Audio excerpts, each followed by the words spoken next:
Boa noite, pessoal, tudo bom? Sejam bem-vindos a mais uma live aqui da Lau.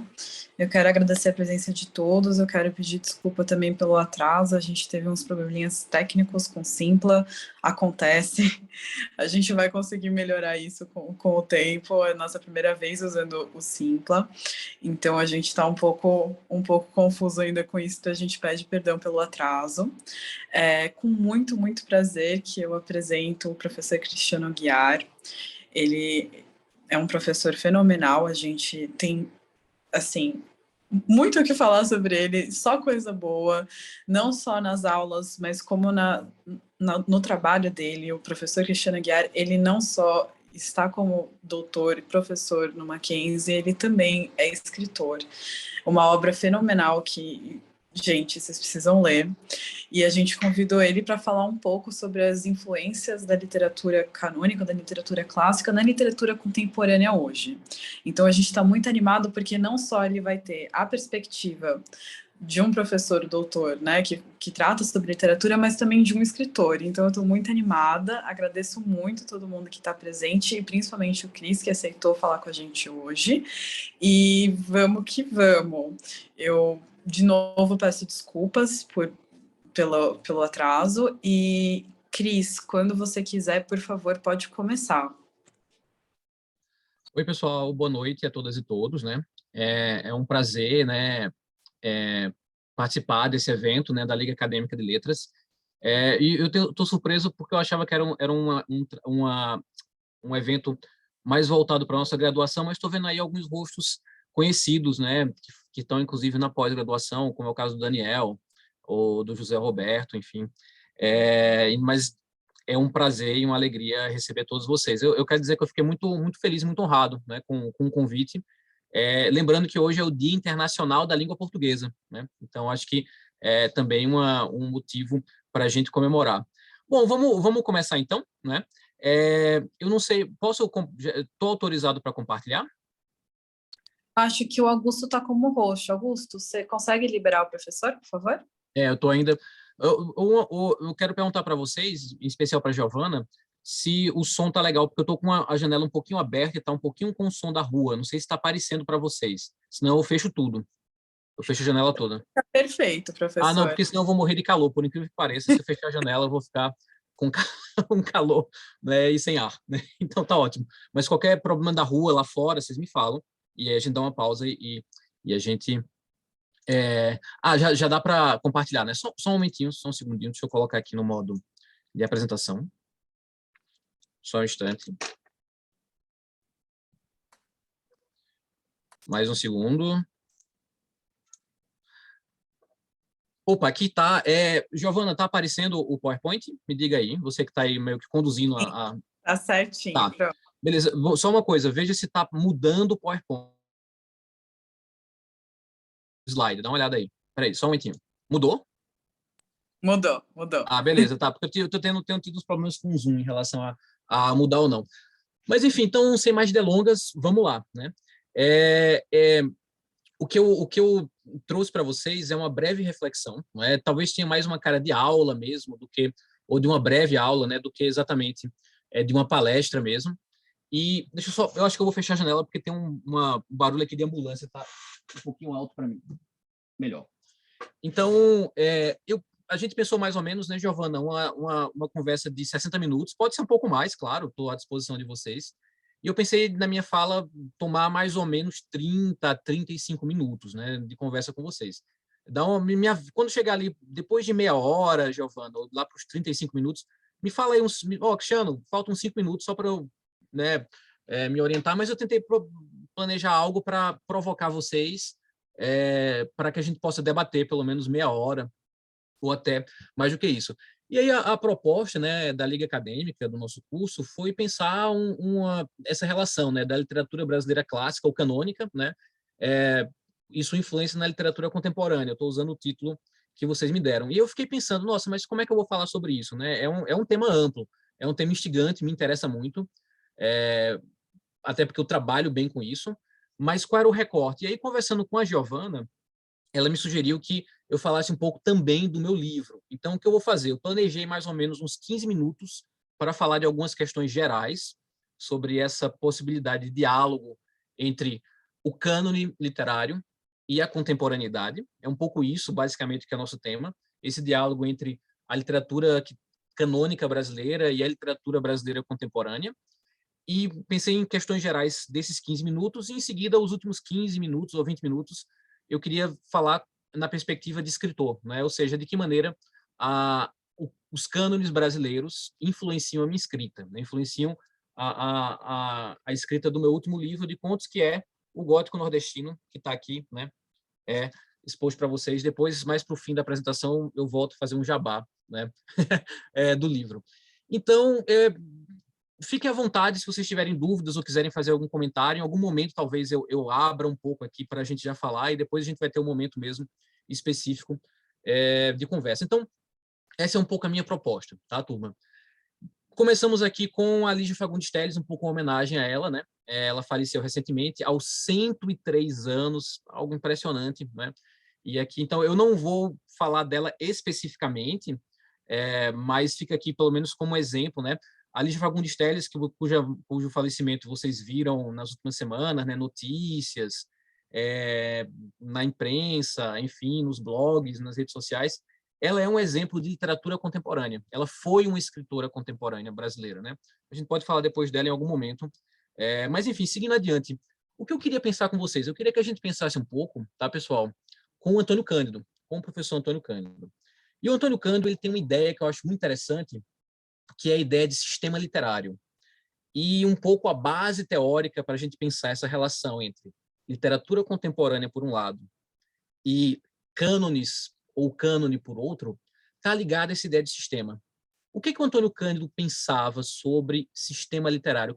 Como é que ele definia isso, de alguma maneira? Ele dizia que uma literatura madura, a literatura de um país, amadurece quando constitui um sistema. E para que a gente identifique um sistema em uma literatura nacional, na literatura de um país, a gente pode observar alguns critérios. Vou dizer para vocês rapidinho quais são os critérios. Um dos critérios é que exista um conjunto de autores e autoras que se identifique como escritores e escritoras daquele país.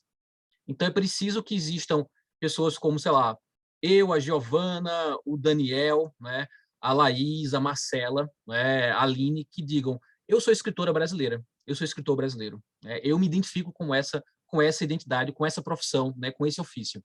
Então, existe um polo de pessoas que escrevem literatura e que se veem como autores daquela literatura, no caso, a literatura brasileira. Existe um outro polo que são dos leitores das leitoras.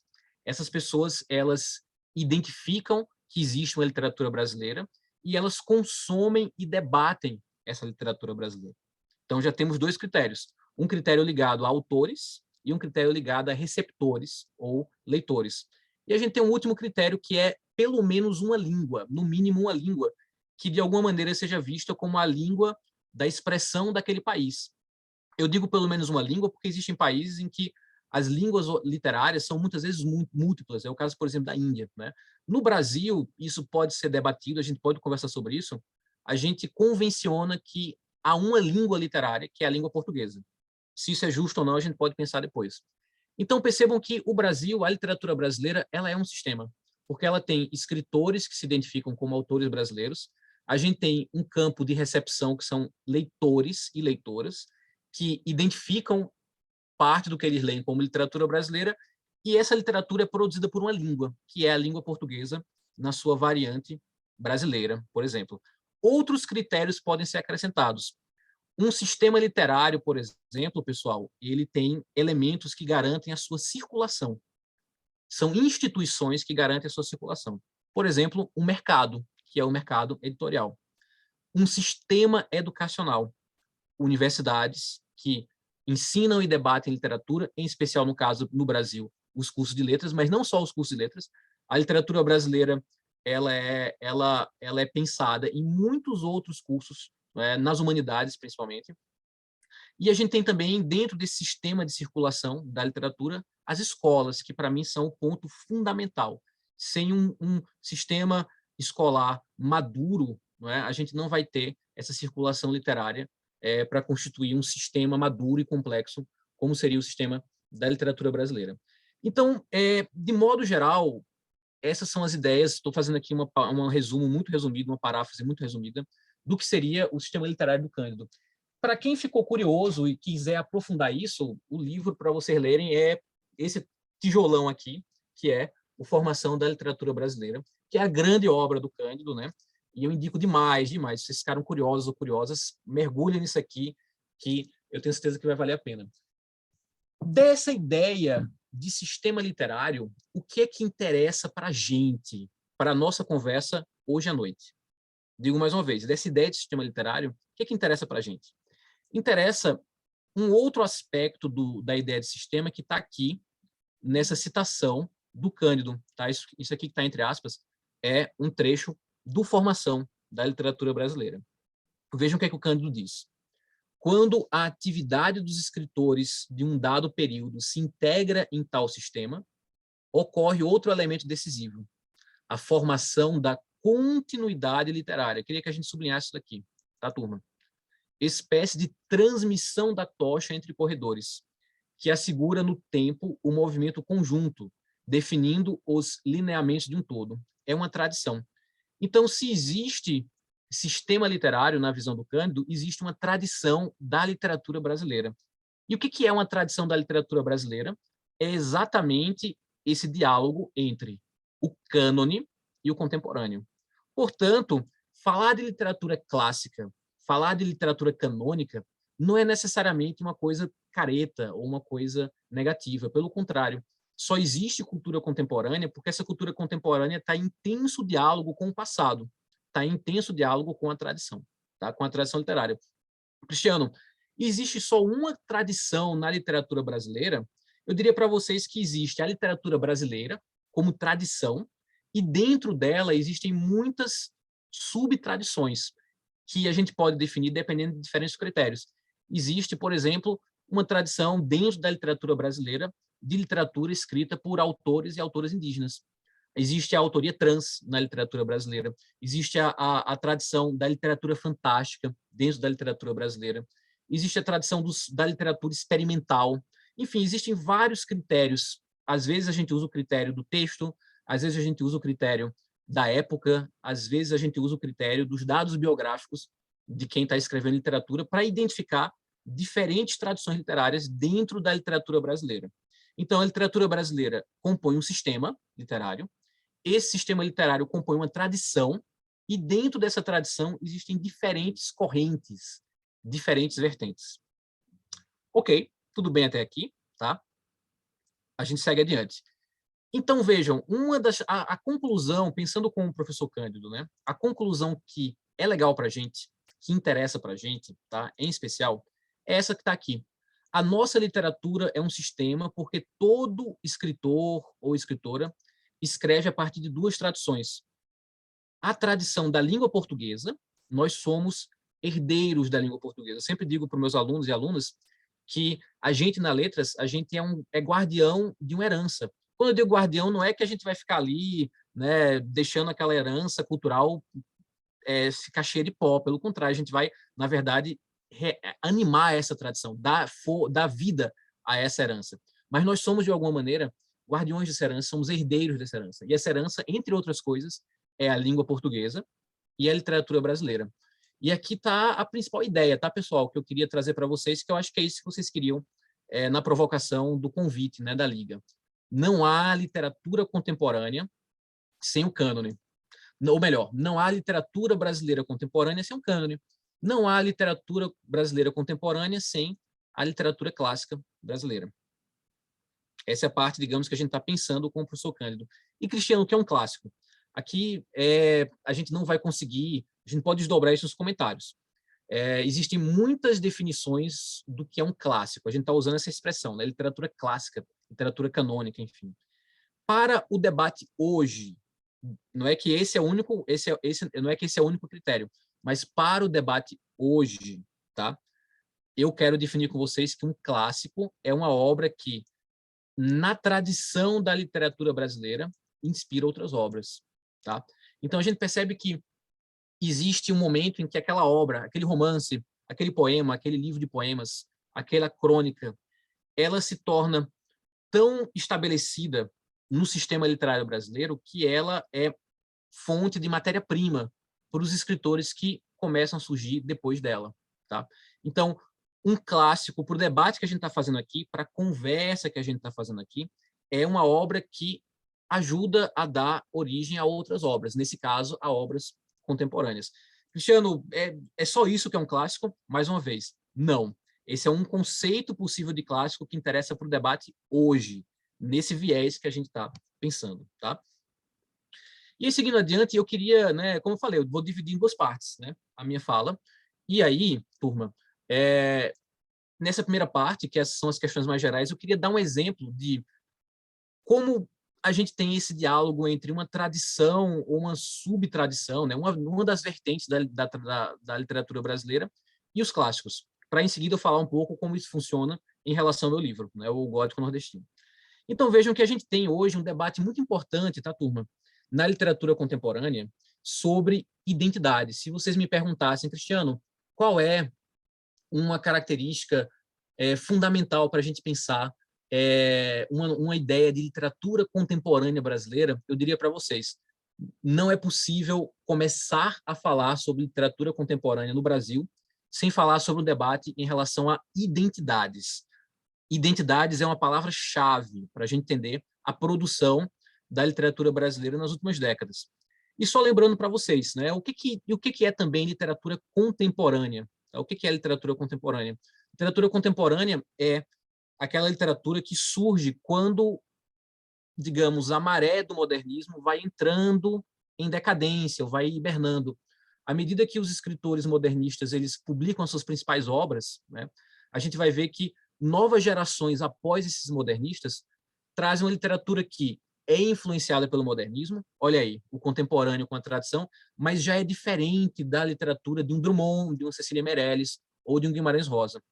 Quando é que começa a literatura contemporânea? Essa é uma ótima pergunta e quem disser a resposta com toda certeza, não sei, coloquem uma interrogação aí. Algumas pessoas vão dizer que só existe literatura contemporânea a partir da década de 90 do século passado. Outras pessoas já dizem que é melhor falar literatura contemporânea no século XXI apenas. Eu parto do que a maioria dos teóricos e historiadores da literatura pensam, que ali no final dos anos 60, começo dos anos 70, a gente já vai ter essa mudança entre literatura modernista e literatura contemporânea, às vezes também chamada de literatura pós-moderna. E aqui, né, a gente vai ter, então, turma, quatro autores, né, três autoras e um autor. A gente vai ter aqui a Conceição Evaristo, a Ana Paula Maia, a Eliana Alves Cruz e o Paulo Lins. Tá? Eles são três autores de muito destaque na literatura contemporânea brasileira. E por eles terem, né, uma origem de afrodescendência, eles também produzem o que a gente chama de literatura afro-brasileira. Então, aqui o termo literatura afro-brasileira não diz tudo sobre a obra dessas três autoras e desse autor. É apenas um contexto para um começo de um debate, para um começo de um diálogo. Tá? E aí ficam como sugestões de leitura. Então, por exemplo, essas três autoras e esse autor produziram algumas obras. O Paulo Lins produziu um livro que já é um clássico da literatura brasileira contemporânea, que é o Cidade de Deus. Não sei se todo mundo já leu, quero ouvir vocês depois, né, em relação a isso, mas é possível que, embora vocês não tenham lido o romance, talvez vocês tenham visto o filme Cidade de Deus, que é também não só é um clássico também do cinema brasileiro. A Conceição Evaristo, ela ficou muito famosa por causa principalmente desse livro de contos chamado Olhos d'Água, né?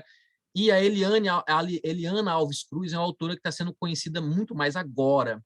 E ela acabou de lançar pela Companhia das Letras esse romance Solitária. A Eliana é uma autora muito interessante, que tem escrito romances históricos, né? E esses romances históricos refletem muito a experiência, né, social, política e cultural dos homens e das mulheres negras brasileiros. E eu estou bem curioso para saber como é que é esse romance agora. Salvo engano, ele se passa no momento contemporâneo. Eu ainda não consegui me organizar para ler. E aqui eu não coloquei uma capa, né, de livro, mas eu coloquei uma série, que é o Desalma. Né? Essa série, eu não sei se quem assistiu, eu estou super curioso para assistir essa série. É uma série meio trevosa, assim, do horror, né, do gótico. E ela é escrita e criada pela Ana Paula Maia. Aqui eu já quero mostrar uma coisa para vocês, tá? Que é muito importante. Muitos escritores da literatura afro-brasileira escrevem sobre a experiência cultural e social do homem e da mulher negras brasileiras. Mas, de modo algum, esse é um caminho obrigatório. A própria Ana Paula Maia, por exemplo, no Desalma, coloca como protagonistas não mulheres negras, mas sim mulheres brancas. Eu quero deixar isso muito claro para a gente não fechar o debate sobre literatura contemporânea em uma visão meio normativa de que você tem essa identidade e sua literatura é definida apenas por essa identidade. Eu ainda vou voltar a essa questão, mas em algum outro momento. Então, são 4, né, escritores, né, que eu acho que são muito interessantes para a gente pensar um debate sobre literatura contemporânea. E aí, qual é a relação dessas 3 autoras e desse autor com a literatura canônica brasileira? Essas 4 obras, uma série, 2 romances e um livro de contos, são influenciados, por exemplo, por esses escritores que eu coloquei aqui. Aqui na esquerda a gente tem a Maria Firmina, né, que é a autora do romance Úrsula. Aqui no centro, eu acho que vocês lembram quem é, né? Que é Machado de Assis. Né? Não sei se tem alguém da Brasileira 2 que estava vendo Machado de Assis comigo agora há pouco. Aqui à direita a gente tem uma das grandes vozes do simbolismo em língua portuguesa. Na verdade, não só a língua portuguesa, mas do simbolismo como um todo, que é o Cruz de Souza. E aqui a gente tem uma autora que é uma autora contemporânea, mas ela produziu um livro tão influente para esses escritores aqui, que eu já coloco como um clássico, pelo menos um clássico contemporâneo que é a Carolina Maria de Jesus. E aí, vejam o que esses escritores escreveram, por exemplo. Né? A gente tem, por exemplo, eu coloquei aqui como ilustração a obra do Machado de Assis. Né? E, mais uma vez, é aquilo que eu falei para vocês. O Machado de Assis, ele influencia, né, por exemplo, o Paulo Lins, ou influencia a Conceição Evaristo, ou influencia a Ana Paula Maia, ou Eliana Alves Cruz, de muitas maneiras. Né? Uma delas é, por exemplo, o modo como Machado de Assis pensou os contrastes sociais brasileiros, olhando, às vezes, inclusive, para a questão da escravidão, em um conto contra pai, como Pai contra Mãe, ou em outro conto, como o Caso da Vara, ou olhando para a sociedade brasileira como um todo, às vezes olhando para a elite dessa sociedade, como a gente vê, por exemplo, no Memórias Póstumas de Brás Cubas, ou em Dom Casmurro. Então, um autor como Machado de Assis, o modo como ele vê a história social brasileira é algo que marca muito uma Eliana Alves Cruz ou marca muito um Paulo Lins, por exemplo. E não fica só por aí. A gente tem, por exemplo, um autor como Cruz de Souza, né, que faz uma literatura que, às vezes, expressa a condição de um homem negro no século XIX e, às vezes, é uma literatura que se propõe a pensar coisas metafísicas do sagrado, que não necessariamente tem a ver com a experiência identitária dele. Eu estou frisando muito isso, por quê? Porque um livro como Broquéis, do Cruz de Souza, é um livro que mostra para a gente que o debate sobre identidade atravessa um escritor ou uma escritora, mas não necessariamente é o ponto de chegada dessa obra. E uma escritora como a Conceição Evaristo, por exemplo, bebe muito da fonte do livro como Quarto Despejo, da Carolina Maria de Jesus, assim como também bebe muito da fonte de uma obra como a Úrsula, né, da Maria Firmina dos Reis, que eu ainda quero, depois o pessoal que é meu aluno na graduação, eu ainda quero trabalhar bastante com esse livro, porque esse é um livro pioneiro na literatura brasileira, inclusive pelas influências do romance gótico inglês, né, dentro do Úrsula. E aí outros clássicos influenciam os escritores afro-brasileiros. A literatura afro-brasileira, ela existe como um recorte possível e ela não dialoga só com os autores afro-brasileiros, por exemplo, do século XIX ou do começo do século XX. Ela dialoga com toda a literatura brasileira. Então, um livro como Cidade de Deus, que vai fazer uma espécie de história social, né, de uma comunidade no Rio de Janeiro chamada Cidade de Deus, não existiria sem tomar o Cortiço do Aloysio Azevedo como modelo. Lembra quando a gente fala que o Cortiço muitas vezes não tem um protagonista, que o protagonista é o espaço do Cortiço, né, desse bairro, dessa comunidade? Essa ideia ela é retomada, por exemplo, nos anos 90 pelo Cidade de Deus, de Paulo Lins. Uma autora como a Ana Paula Maia não escreve um Desalma sem ter lido, por exemplo, os contos do Noite na Taverna, do Álvares de Azevedo, sobre o qual eu vou falar daqui a pouco, porque ele me influencia também como autor do gótico nordestino. E eu diria que esses 4 autores, né, as 3 autoras e o Paulo Lins, eles têm uma dívida muito interessante com um autor como Graciliano Ramos. Por quê? Porque o Graciliano Ramos é um dos principais escritores a modernizar a ficção brasileira ao longo do século XX. essa modernização da ficção brasileira, do estilo de como escrever um romance, ela continua sendo referência para gerações e gerações de escritores que nasceram e começaram suas carreiras depois de Graciliano Ramos. O olhar social que Graciliano Ramos traz para a realidade brasileira, no caso do Vidas Secas para o Sertão, um olhar social que, ao mesmo tempo, é muito bem elaborado em termos de linguagem literária, também é um modelo importante para uma Conceição Evaristo, para uma Ana Paula Maia, para uma Eliana Alves Cruz ou para um Paulo Lins. Então, vejam, autores contemporâneos, independente de seus pontos de partida de identidade ou de qualquer outro contexto, tendem a dialogar com a literatura brasileira, com o sistema literário brasileiro, com os cânones como um todo, olhando aquilo que eles acham mais interessante e seguindo a partir daí. Tá? Pergunto para vocês, essa primeira parte da minha fala, eu mais ou menos fechei. Vou falar agora do gótico nordestino. O que é que eu vou fazer, então?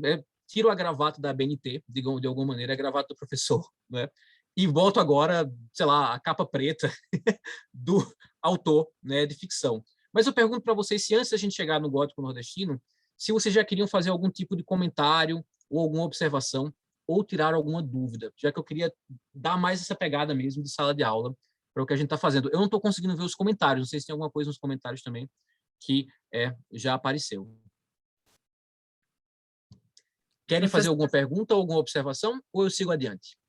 Não, por favor, siga adiante, tá maravilhoso. Tá, beleza. Então, vamos fazer o seguinte, eu vou seguir adiante e a gente fecha tudo, né? E conversa. Pode ser assim? Fica combinado dessa maneira. Bom, então vejam, aqui tá, cadê o PowerPoint? Giovana, passou aqui o slide? Passou. Passou. Então, vocês estão vendo a capa do meu livro, né?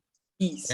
Então, turma, eu queria dar um pouco desse depoimento sobre de que maneira a tradição literária brasileira alimenta o meu livro, né, o Gótico Nordestino.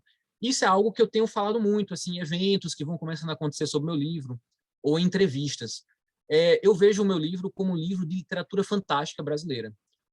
Uma subtradição dentro da tradição da nossa literatura que muitas vezes fica à margem, né? Muitas vezes ela está invisibilizada por vários motivos que a gente pode debater ao longo, né, dessa noite de hoje.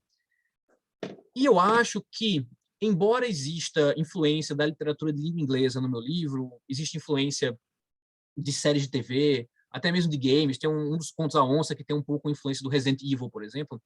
Para mim está muito claro que fazer literatura fantástica no Brasil significa fazer uma literatura que precisa estar ancorada na nossa tradição literária. Não precisa ser nacionalista, não precisa forçar a barra para tentar ser brasileiro. Mas eu acho que o ponto de referência é pensar que nós somos escritores, nós que fazemos literatura fantástica no Brasil. Nós somos autores e autoras que partimos da língua portuguesa também, partimos da literatura brasileira também, precisamos também dialogar com os cânones. Eu não coloquei aqui, mas, por exemplo, um cara como Graciliano Ramos me influencia muito, tá? Porque há uma certa concisão que tem em Graciliano Ramos que eu acho muito saudável para um escritor ou para uma escritora. Então, a gente, como autor da literatura fantástica, pode se pensar num contexto da tradição literária brasileira e num contexto da América Latina também. Mas a questão da América Latina eu não vou focar aqui na minha fala, a gente pode falar depois nos comentários. Então, é por isso que, inclusive, eu acabei colocando uma marca de identidade no meu livro, no título do livro. É gótico, mas é nordestino. É gótico, mas é literatura brasileira. Tá? Só para mostrar para vocês um pouco, eu não sei o quantos, tem algumas pessoas aqui que eu não conheço, então não sei quantas pessoas sabiam que eu também tinha uma carreira como autor. Né? Na verdade, a minha carreira como escritor ela é mais antiga do que a carreira como professor. Eu diria que eu sou professor em tempo, digamos, de forma sistemática, há uma década. Né? E eu estou como professor do Mackenzie há praticamente 7 anos já, eu estava fazendo a conta, né? já vai fazer 7 anos da minha contratação. E a minha carreira como escritor já tem mais de 15 anos, principalmente no cenário independente. Né? Muita gente que não conhecia meu trabalho antes do Gótico Nordestino achava que esse era meu primeiro livro, que eu tinha aparecido. Quem é esse Cristiano que apareceu aí? Né? Enfim, eu já tenho mais de 15 anos de carreira, mais de 15 anos publicando livros de ficção, né? Ou publicando contos crônicas em algum lugar, site, revista, jornal, enfim. Então, só para quem não conhecia, em especial talvez os alunos, enfim, o Gótico Nordestino é um livro de contos que eu lancei no começo do ano, né? A data de lançamento oficial foi dia 2 de fevereiro, E é um livro que realmente teve bastante repercussão. Eu coloquei só algumas aqui, né? Tem aqui uma entrevista aqui na revista Continente com o José Roberto, né? Eu não sabia que ele ia estar aqui, então ele está aí, né? Um dos membros aqui da nossa aula foi uma das pessoas que me entrevistou para a revista Continente. Aqui também tem um print da revista Continente em que eu tenho orgulho de estar do lado de Anitta, né? Tá aqui a Anitta, né? Toda poderosa, e aqui está Cristiano, vosso professor, atrás, aqui embaixo, né? Aqui tem uma das matérias mais recentes que saiu sobre o meu livro, que foi no Estadão, né? No Caderno de Cultura, aliás, e aqui teve também um print aqui da matéria que saiu sobre o meu livro na Folha de São Paulo. Essa matéria foi muito divertida porque eles colocaram Bolsonaro, né, no título, e aí, quando saiu no Twitter, os bolsonaristas entraram, ficaram atacando o livro, atacando os autores que eram citados. A matéria da Folha não é só sobre o meu livro é o gancho da matéria, mas é sobre esse momento da literatura fantástica que, no Brasil e na América Latina, em que o gótico e o horror estão sendo trazidos de volta por escritores e por escritoras contemporâneas. Então, de fato, o Gótico Nordestino tem sido um livro que tem sido divisor de águas na minha carreira e tem animado minha vida desde o final de janeiro, né? E aí, turma, eu queria só trazer para vocês algumas influências do meu livro, tá?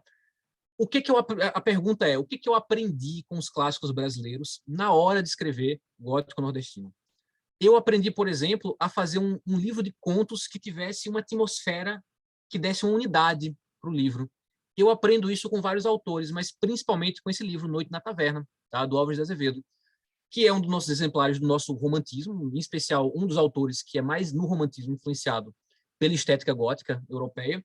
E o Noite na Taverna é um livro de contos interligados, em que você tem vários personagens contando histórias, embora as histórias, os enredos das histórias sejam diferentes, eles têm uma unidade atmosférica, uma unidade temática que não por acaso está ligada ao insólito, ao estranho, ao gótico, de alguma maneira.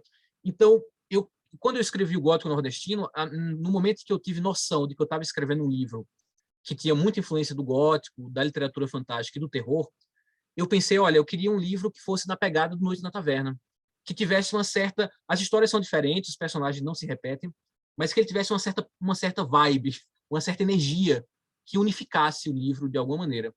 Tanto que o título do Álvares de Azevedo lembra o meu, no que sentido? Noite na Taverna é um título meio conceitual, porque dá uma noção de uma certa amarração do livro, um pouco parecido com o que eu fiz, dando o título do meu livro de contos de Gótico Nordestino, né?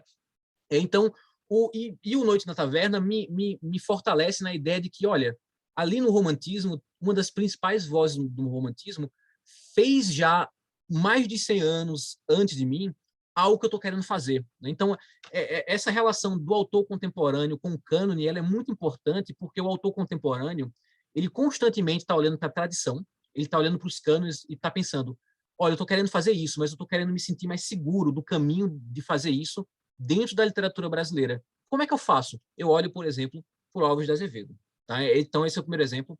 Segundo exemplo é um dos meus poetas favoritos, talvez um pouco menos conhecido que Álvares de Azevedo, que é o poeta paraibano Augusto dos Anjos. Né? Augusto dos Anjos é uma figura muito interessante. Eu trouxe um poeminha bem rapidinho para ler para vocês. E o que o Augusto dos Anjos me ensina para eu fazer o gótico nordestino? De que maneira ele me influencia? Né? Eu, um autor contemporâneo, sendo influenciado por um clássico, né, da poesia brasileira. Para quem não conhece ou não lembra do Augusto, ele está ali numa transição entre o momento do simbolismo, no final do século XIX, e um pouco antes do surgimento da Semana de 22, do modernismo propriamente dito. Às vezes ele é chamado de pré-modernista. Essa geralmente você vai encontrar nos livros didáticos o termo pré-modernista, que é um termo do qual eu não gosto, né? Mas esse é um outro debate que a gente pode ter depois. Eu sou da turma do que não é muito fã da categoria pré-modernismo. Mas, enfim, o Augusto dos Anjos, ele me ensina uma coisa importante. Cristiano, dá para você fazer literatura trevosa, literatura sombria, a partir da experiência nordestina.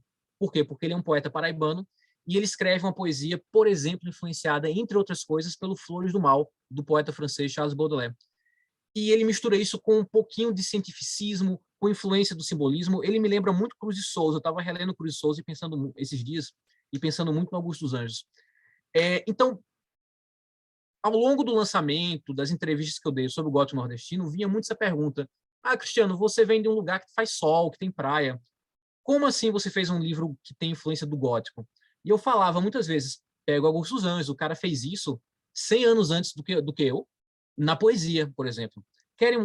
Só a capa dessa edição aqui do Eu, que é o único livro que o Augusto publicou, né? Augusto, né? Vejam como eu sou íntimo. Né? O último livro que o Augusto dos Anjos publicou, só pela capa vocês têm um monte de caveira aqui, né? Então vocês percebem que não é docinho de coco, não é muito Disney assim, né? E aí vejam esse poema. É um típico poema do Augusto dos Anjos. O Morcego.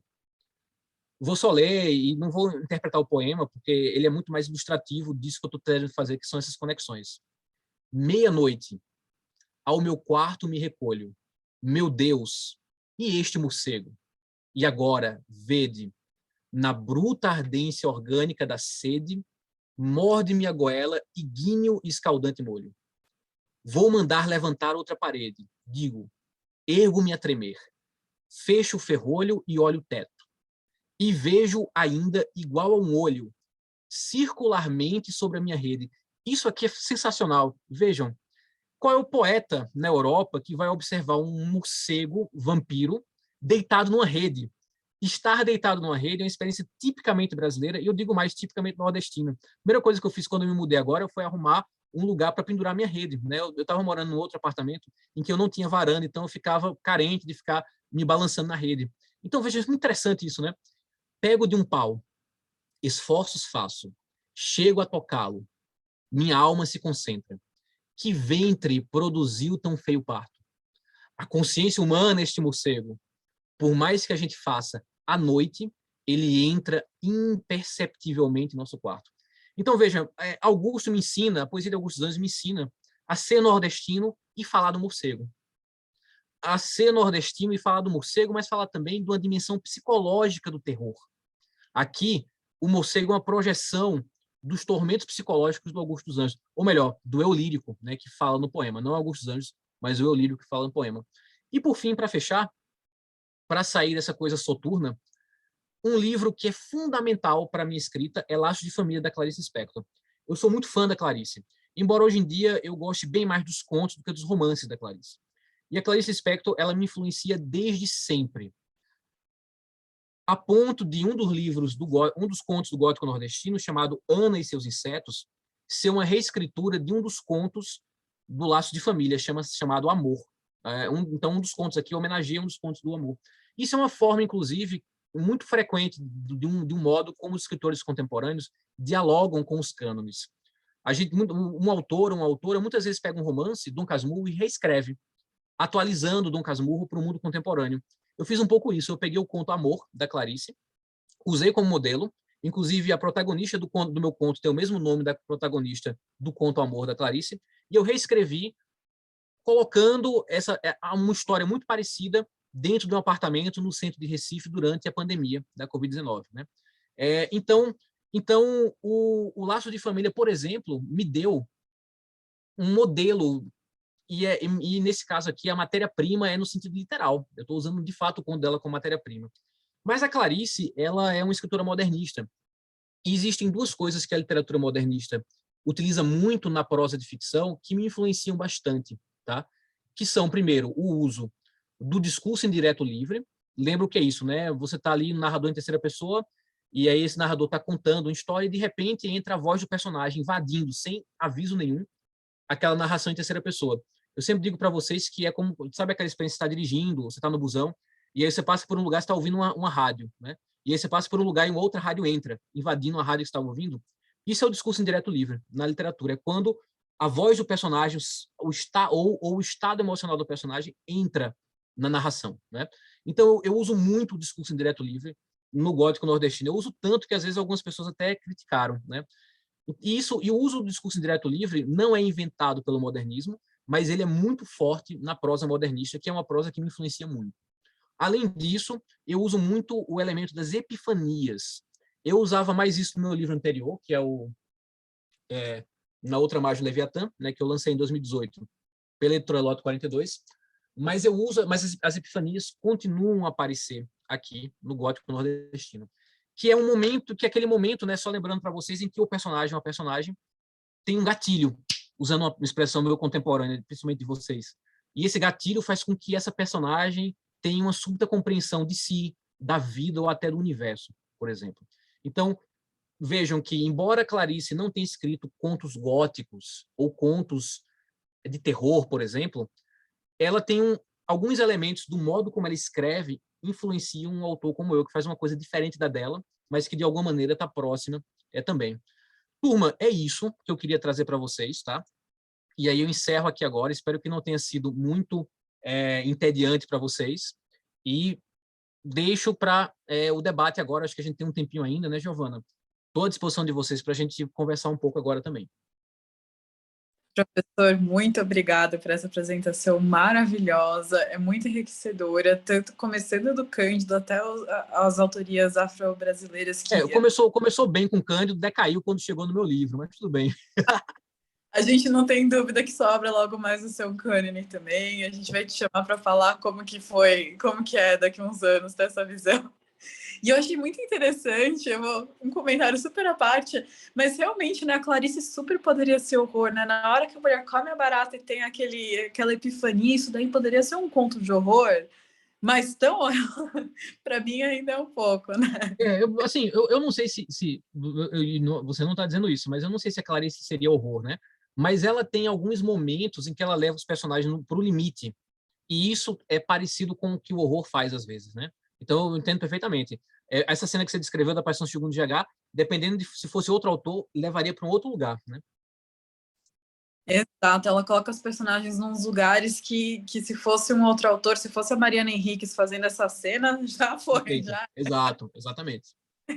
Bom, professor, a gente tem algumas perguntinhas para você, sim. Eu vou passar agora a palavra para o Augusto, que vai te fazer a primeira, tá bom? Beleza, vamos lá. Boa noite, professor. Então, a gente tem uma sequência para seguir aqui, mais ou menos as palavras colocadas de uma forma não tão lógica, mas conforme elas foram surgindo. No entanto, eu não vou seguir a sequência porque talvez seja mais interessante ir para um caminho mais aleatório. Então, vou começar pela última pergunta, na realidade, que ela foi... Ela é meio compridinha, eu acho que ela pode levantar uma discussão interessante. Uhum. Vamos lá. A primeira parte da aula, ela falava principalmente da literatura contemporânea brasileira e o modo como ela é moldada pela literatura brasileira clássica. E como foi dito, a literatura contemporânea ela acabou quando quando acaba o modernismo. A pergunta se refere um pouco sobre o possível fim de uma literatura contemporânea brasileira. E é o seguinte: em um mundo amplamente globalizado, o fim de uma literatura puramente brasileira e o surgimento de uma suposta literatura global é possível? Boa pergunta, Augusto. Essa pergunta é complexa e exige uma boa reflexão, né?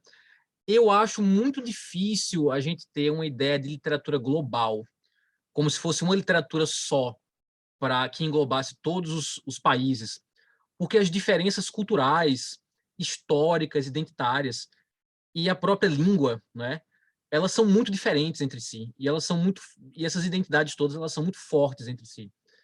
Por exemplo, em que língua seria escrita essa literatura global? Ah, provavelmente a língua inglesa. Mas por que a língua inglesa deveria ser a língua escolhida? Ah, vamos fazer um Esperanto, mas todo mundo fala Esperanto, ou o Esperanto deu certo em algum momento, né? Então eu não sei. Tem uma outra ideia que é a seguinte. Primeiro, o nome literatura contemporânea, Augusto, é meio que uma gambiarra. Vou dar um segredo para vocês, tá? Que talvez alguns professores não queiram falar, alguns teóricos não admitam. Por quê? Porque quando, por exemplo,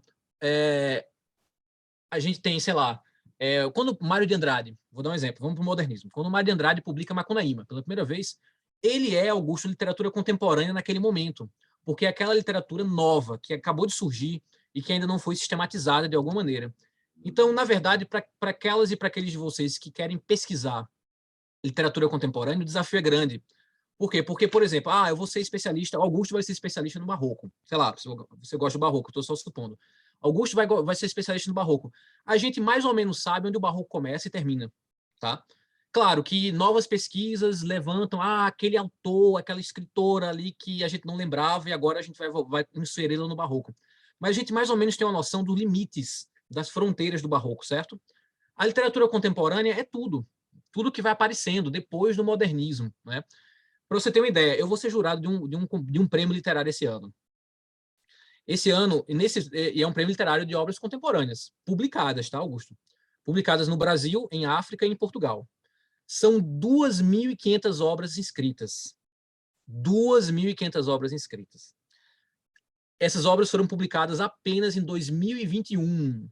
Então, veja, para além de todos esses autores que estou citando para vocês, ainda tem novas 2.500 obras que vocês, como autores, como pesquisadores da literatura contemporânea, teriam que ler e pesquisar para entender o que é literatura contemporânea. Óbvio que vocês não vão ler 2.500 obras, né? Mas o que eu estou dizendo é que esse é o desafio do contemporâneo. Então, na verdade, não existe, tá, Augusto, um fim para a literatura contemporânea. Enquanto existe literatura, existirá um momento que a gente vai chamar de contemporâneo. Com o passar dos anos e das décadas, quando a gente olhar para o passado, a gente talvez troque a palavra contemporâneo, Augusto, por uma outra palavra. O barroco nem sempre foi chamado dessa maneira, como a gente chama hoje, tá? Então, com o distanciamento histórico, a gente talvez diga assim, depois do modernismo teve um período X. Eles chamam assim, depois que esse período X acabou, aí eu vou chamar agora o que continua de literatura contemporânea. Então, é mais ou menos isso, eu acho que eu poderia responder. Muito Obrigada. obrigado. Perdão. Não, pode falar, Augusto, por favor. O Daniel Prestes, ele tem uma pergunta. Opa, grande Daniel. Gostaria de ligar o microfone para fazer a pergunta ou o senhor prefere digitar? Oi, boa noite. Eu estava digitando porque geralmente eu falo muito, mas eu acho que dá para... Vocês estão me ouvindo? Sim, sim. Estamos. Tá. Mas eu acho que dá para tentar encurtar isso falando. Boa noite para todos, boa noite, Cristiano. Você começa falando em sistema literário, vai para a questão da tradição, e lá na sua primeira fala você termina falando de que a identidade é um conceito-chave para a gente entender a literatura brasileira contemporânea, né? E talvez a literatura contemporânea de um modo geral, né? De todos os lugares que produzem literatura, como nós produzimos. Mas eu queria pensar o seguinte, a questão da identidade não seria, no caso, principalmente brasileiro, uma própria tradição que canoniza autores e obras? Eu penso isso porque, por exemplo, desde o romantismo, a gente tem a questão da identidade nacional. Com o passar das gerações literárias, a gente continua tendo essa questão da identidade nacional, mas indo para outros aspectos, né? No modernismo, a gente tem muita coisa do regionalismo, né, de pensar as regiões, as diferenças regionais sociais, e quando a gente chega na literatura contemporânea, a gente continua tendo esse debate social, mas esse debate social atravessado pelas subjetividades, ou seja, pelas pautas de grupos identitários, né? Um negro na favela do Rio de Janeiro não é o mesmo negro que vive, por exemplo, aqui onde eu moro, na região amazônica, ainda que também viva numa região periférica da cidade, né, numa região marginalizada. Então, há muitas coisas identitárias que atravessam isso, né? E todas as obras que acabam, de certa forma, sendo canonizadas, ou que se dizem que já nascem clássicos, né, como eu li recentemente sobre o livro do... Meu Deus, Torturado, né? O Torturado. O livro do Itamar, Torturado. O Torturado, recentemente, eu li que ele já nasceu clássico, né? Mas quando você vai para o que dizem sobre o Torturado, não é necessariamente sobre as características das crenças religiosas, do caráter fantástico dele, da inovação.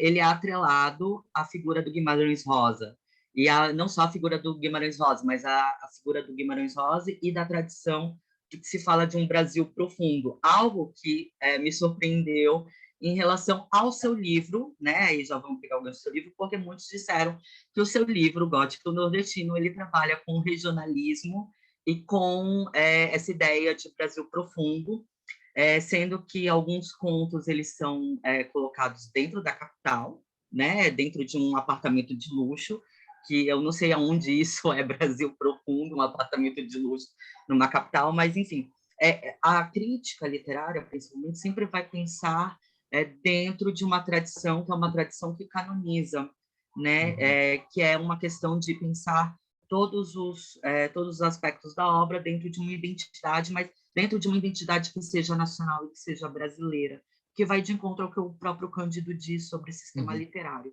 né? E aí eu queria que você comentasse isso, né? Porque se tem a gente, na crítica, por exemplo, do seu livro, se desloca a compreensão do gótico. Parece que alguns não conseguem entender a possibilidade de um gótico, né? Como você mesmo diz, mas porque eles estão muito atrelados à ideia do gótico dentro da tradição europeia, esquecendo que a gente também tem uma tradição de elementos fantásticos. O Brasil, ele é, independente de você estar no interior ou na capital, há muitos elementos fantásticos, né, no campo, no urbano e tudo mais. Eu queria que você comentasse um pouco dessa questão da identidade dentro de uma tradição que Claro. canoniza. Uhum. Daniel, eu só tenho, na verdade, a concordar com o que você está abordando. A tua fala, que eu acho muito rica, eu acho muito legal que, em especial, meus alunos escutem, eu acho que ela toca em dois aspectos, né? Ela primeiro pede para que a gente faça uma sintonia fina, melhor, sobre por que eu estou falando de identidade, né? E segundo, ela é um alerta, o que você está colocando, Daniel, ela é um alerta contra os chavões da crítica literária. Porque a crítica literária, ela às vezes repete lugares comuns, ela estereotipa a literatura. E aí eu acho que tua fala é um convite para a gente sempre colocar a crítica literária que chega para nós, né? Inclusive os grandes nomes, a começar pelo Cândido, por exemplo, né? A gente sempre coloque um ponto de interrogação, né, em relação ao que a crítica nos fala que a literatura é, ou que a literatura brasileira é. Comentando brevemente, em relação à questão da identidade, você tem total razão, né? A gente tem uma tendência de que obras que são facilmente compreendidas numa perspectiva sociologizante, né, ou com marcas de identidade mais claras, a gente tem uma tendência na crítica de que isso seja mais facilmente digerível e inserido rapidamente numa tradição canônica, né, numa tradição hegemônica, de alguma maneira. E aí, alguns escritoras que fogem desse padrão, muitas vezes podem ficar na sombra, injustamente, porque eles não conseguem se encaixar nessas narrativas hegemônicas que, às vezes, certa crítica coloca para a gente. E é nosso dever, como professores, críticos, educadores, teóricos, né? É nosso dever a gente sempre pensar isso com mais cuidado, né? Pensar esses chavões com mais cuidado. Eu acho que isso acontece com a literatura fantástica, tá, Daniel? Eu acho que a literatura fantástica, ela muitas vezes foi levada menos a sério pelos nossos críticos e nossos professores, exatamente porque ela não necessariamente se encaixava nesse debate pré-definido de um lugar político, social, padrão e identitário padrão que a literatura deveria assumir. Sabe um exemplo disso? É como as pessoas, por exemplo, falam de um escritor que está muito associado ao naturalismo, mas ele não é só naturalista, que é a Luiz Azevedo, que eu acabei de citar aqui com o Curtiço. É muito interessante quando você pega alguns professores, alguns historiadores, alguns críticos que dizem assim: olha, o Aloysio Azevedo fazia literatura séria quando ele fazia literatura naturalista. Mas aí, quando ele fazia uma literatura meio de aventura, vinculada à ficção científica, ao gótico, ele fazia isso por questões comerciais. Então, há sempre uma espécie de hierarquização, que não necessariamente é justa. Um conto como, por exemplo, Demônios, ou Os Demônios, me corrijam aí se tem um artigo ou não, do Aloysio Azevedo, é um dos primeiros contos nossos de ficção científica, uma espécie de conto pós-apocalíptico na literatura brasileira. É um dos grandes contos do século XIX, um dos grandes contos do Aloysio Azevedo, mas entra na categoria de que, mas isso aqui não é sobre um cortiço, então isso aqui é um pouco inferior. Então, eu acho que isso está mudando, mas ainda tem muito a ser repensado. E aí, para fechar minha resposta, em relação à questão da identidade, né, você tem razão. Fazendo uma afinação do que eu falei, quando eu digo que a palavra-chave para a literatura contemporânea, para a literatura hoje, são as identidades, eu quero falar mais dessa ideia de identidade atravessada pelas subjetividades, que é o que usando a terminologia que o Daniel trouxe para a gente. Ou seja, se no século XIX era preciso construir um país, e por isso eu preciso falar de uma literatura calcada em criar narrativas sobre quem é o brasileiro, como é a história do Brasil, esse peso é menor. Não é que ele desapareceu, mas ele é menor, por exemplo, em 2022. E no lugar do tema da identidade nacional, aparecem agora com mais ênfase as identidades subjetivas.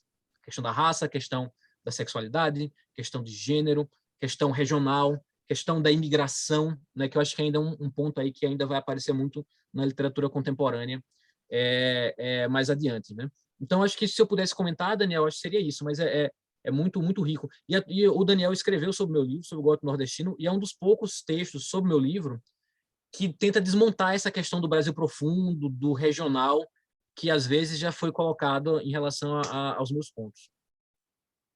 Obrigada, Cristiano. Professor José Roberto de Luna Filho pergunta: vejo você falando pouco disso, mas qual a influência de Pedra do Reino em seu livro? Legal, então o Roberto faz comigo o podcast Afinidades Eletivas, né? E aí, Roberto, é o seguinte, né? E o Roberto foi quem me entrevistou para a revista Continente e também tem uma resenha muito legal sobre meu livro.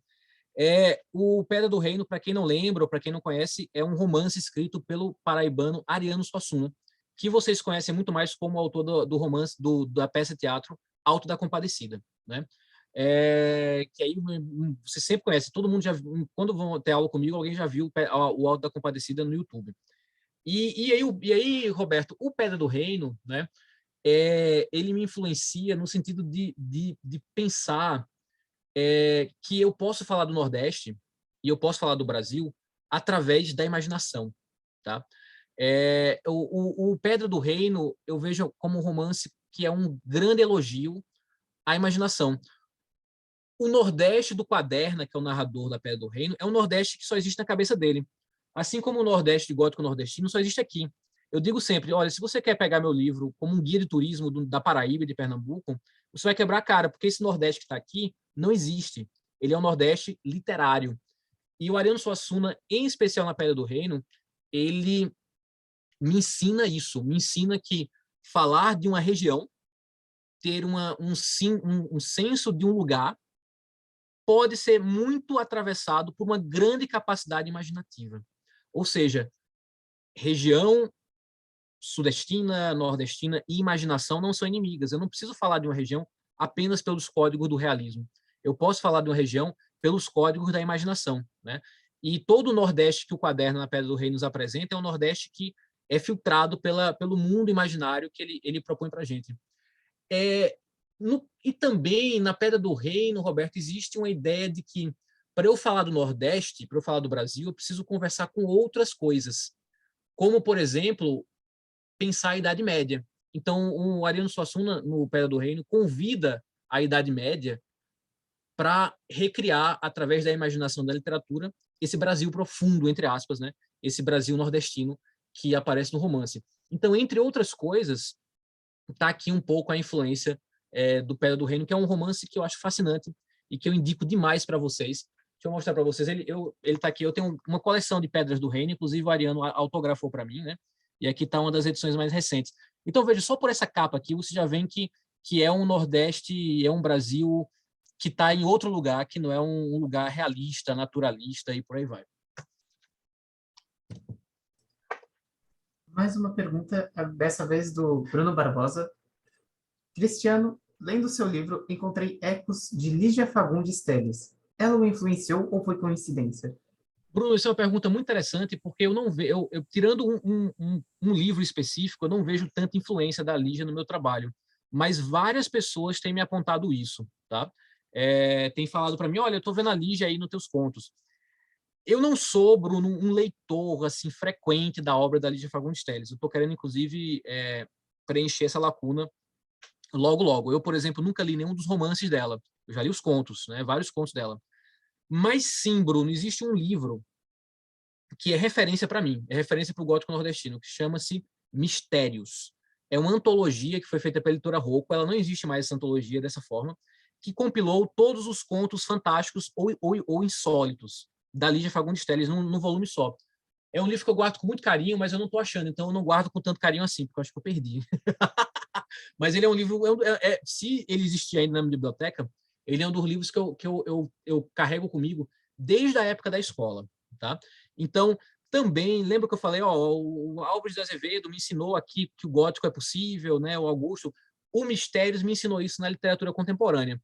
A Lígia me ensinou que dá para fazer literatura contemporânea com essas referências que eu trouxe para o meu livro, e os contos dela são, para mim, um paradigma disso. Não sei se o estilo dela eu incorporei, mas o Mistérios o Mistério, eu não lembro agora exatamente o título. É um livro que para mim, é um dos modelos quando eu estava pensando no meu próprio livro. Obrigado, professor. Tem uma pergunta agora. Ah. Oh, perdão, desculpa. Pode ir, Augusto. Ok. Essa foi escrita pela própria Giovanna, inclusive. Olha, Além de autores brasileiros, quais autores estrangeiros influenciaram a sua escrita? legal, Giovana. Então, ficando só na literatura, tá? Só na literatura. Eu não vou citar quadrinho ou outras coisas, outras mídias, mas ficando só na literatura, eu identifico, Giovana, dois momentos assim de autores estrangeiros que me influenciam muito. Duas tradições: a literatura em língua inglesa e, nesse caso específico, os autores fantásticos do século XIX, principalmente Edgar Allan Poe, tá? Edgar Allan Poe foi uma referência. Eu gosto sempre dos contos do Poe. Eu sei que algumas pessoas não gostam, enfim, leu na adolescência, aí depois fala, isso aqui é para adolescente. Não, acho que o Poe é um autor fundamental, inclusive para entender o século XIX como um todo, e para entender o romantismo, enfim. Então, os autores fantásticos do século XIX, em especial os autores de língua inglesa, o Robert Louis Stevenson, por exemplo, né, é um outro autor que para mim é uma referência. A própria Mary Shelley também, né? Em seguida, ainda na língua inglesa, o modernismo inglês é muito importante para mim, em especial duas escritoras, que são a Catherine Mansfield e a Virginia Woolf, né? O Mrs. Dalloway é um dos meus romances favoritos de todos os tempos, e é um romance que sempre está na minha mente, assim, né? E, para além disso, a literatura latino-americana no século XX e século XXI. Então, autores como Juan Rulfo, Alejo Carpentier, Borges, Silvino Ocampo, Maria Luísa Bombal, Julio Cortázar, Bioy Casares, né, que eu acabei de ganhar de presente o último volume que saiu no Brasil, e as escritoras contemporâneas, principalmente, tanto na América Latina, a Mariana Henrique, Samantha Schweblin, né, quanto de outros países. Eu, por exemplo, muita gente fica chocado, mas eu tenho uma influência da Helena Ferrante, é uma autora que eu gosto. É polêmico, eu sei, porque tem muita gente que acha que é sobre literatura. Eu adoro a Helena Ferrante. Inclusive, um dos contos do Gótico Nordestino, uma das personagens tem o nome de uma das personagens da Ferrante, em homenagem a ela, né? E autoras como a Lúcia Berlin, né, que é uma autora contemporânea americana que já faleceu, e a Margaret Atwood também é uma influência para mim. Então seria um pouco isso, assim. Então, em termos de literatura estrangeira, em especial a literatura que vem da língua inglesa, embora eu tenha citado a Ferrante, que é italiana, né? Mas em especial a literatura de língua inglesa e literatura de língua espanhola, e no caso da língua espanhola, a América Latina. Eu vejo meu livro como um livro latino-americano, uma coisa que eu enfatizo muito, assim. Obrigada, professor. Eu adoro ouvir suas influências. Sempre uma listinha para a gente ler também, né, gente? Uma ótima lista. E eu quero muito agradecer todo mundo que esteve presente. Professor, eu quero muito agradecer sua fala.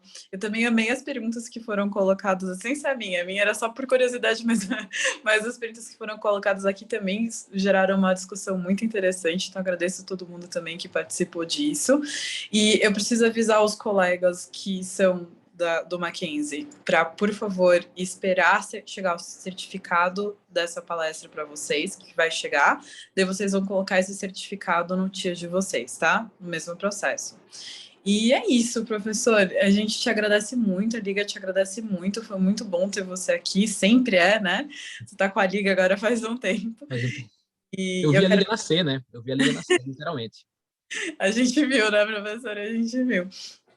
E é isso, só te agradecer. Eu saio sempre das suas aulas e das suas palestras sempre muito animada, sua cabecinha sempre girando, então é sempre muito proveitoso.